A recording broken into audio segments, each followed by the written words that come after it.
এর উপরই হারাম না, আল্লাহ নিজের উপরও হারাম করেছেন। তাহলে জুলুমের সাথে কি মুমিনের কোনো সম্পর্ক থাকতে পারে?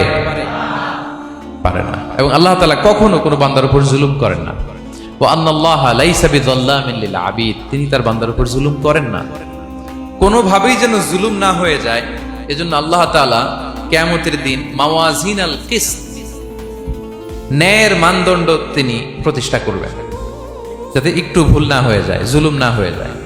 আমরা মাঝে মাঝে যে দোকান থেকে বস্তায় বস্তায় চাল নিয়ে আসি না, চাল দেখা যাবে যে 1 মণ চাল হয়তো সামান্য একটু কম হইতে পারে, সামান্য একটু বেশি হইতে পারে, এরকম হয় না? দেখবেন যে দিছে 10 কেজি, বাসায় এসে দেখবেন যে 10 কেজির চেয়ে একটু বেশি, একটু সামান্য বেশি কয়েক গ্রাম, অথবা 10 কেজির চেয়ে সামান্য কয়েক গ্রাম কম, এরকম হয়ে যায় না? মানুষ তো আমরা, কি বলেন? কিন্তু আল্লাহর নিক্তি পাল্লায়, মিজানের পাল্লায় এরকম হবে নাকি? হবে? হবে?